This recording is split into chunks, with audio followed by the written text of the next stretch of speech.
You finally got a buyer walking through the door, ready to look at your house. And without even knowing it, you're about to scare them right back out. I've been in real estate for 19 years, and I have watched sellers accidentally kill their own deals over and over again. Now, these are not obvious mistakes like overpricing or refusing to clean. These are hidden ones, the ones that nobody tells you about until it's too late. The buyer is gone and your house is still sitting. And if your house already needs work, whether it's inherited, vacant, or just more than you can handle right now, these points hit even harder. So today, I'm going to walk you through 6 things you should never do when selling your house. Point number 1, never be the difficult seller. Here's how this one works. Maybe it takes you 3 days to answer every single question. Or maybe you've got restrictive showing requirements where you can only show the house between 9 a.m. and 10 a.m. Monday, Wednesday, Friday. Or maybe every counter comes back combative. In these situations, buyers many times conclude that, hey, you know what? This one is just a little bit more trouble than it's worth. You never even know you've lost the deal.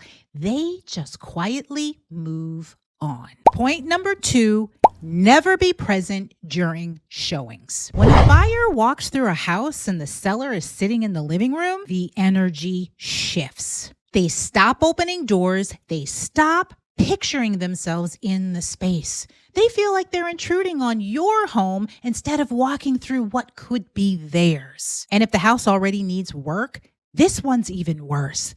That buyer already walked in nervous, and you standing there just confirmed they should be. Let your house speak. Let the buyer's agent do their job.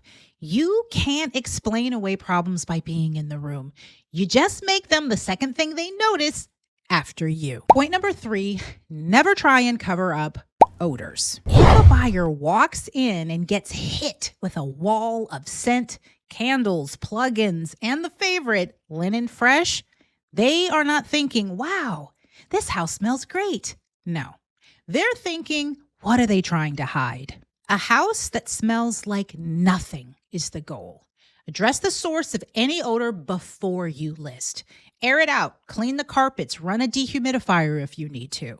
A buyer, they might forgive a dated kitchen, but they won't forgive that feeling that they're being tricked. Point number 4, never list unpermitted work as living space. Somewhere along the line, somebody decided that the garage would make a great bonus room. They threw up drywall, added a window unit, and now it's listed as square footage. If that work wasn't permitted and it's not tied into central heating and air, it's not living space, it's a liability.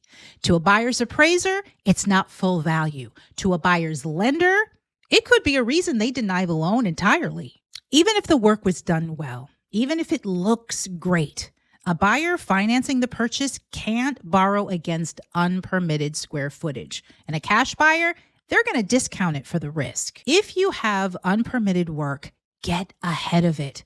Pull retroactive permits if allowed. If not, disclose it up front and price accordingly. Point number 5, never skip the sewer scope. If there is one inspection item that sends buyers running faster than any other, it's this one. Unlike a leaky faucet or a cracked tile, a sewer line failure is expensive, it's messy, and it's actually terrifying because we're talking anywhere between $5,000 and $25,000 to fix, depending on the depth, the length, and whether you need to dig up the street. And here's the hidden part. Most sellers, they have no idea their sewer line is a problem.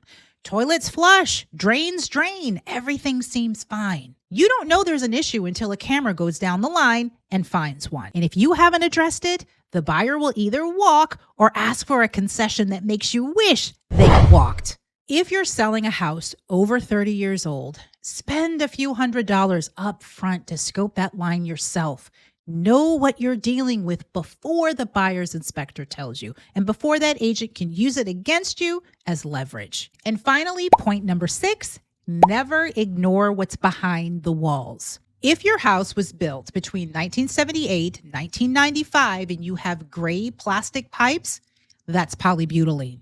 It was installed in literally millions of homes, and it can work perfectly fine for years. And then out of nowhere, it fails without warning. But that's not the real problem. The real issue: many insurance companies won't write a policy on a house with polybutylene plumbing. No insurance means no mortgage. No mortgage means no buyer. Get ahead of this, because nothing kills a deal faster than a surprise in escrow you should have seen coming. These 6 points are not meant to scare you. They're meant to keep you from losing a potential buyer in this extremely competitive market. The sellers who get to the finish line, they're not always the ones with the prettiest houses. They're the ones who remove all of the obstacles before the buyers show up.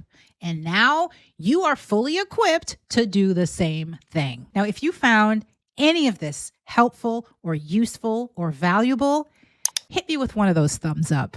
You will not believe how incredibly powerful that is for a teeny tiny little channel like mine. I'm going to leave you with one last thing.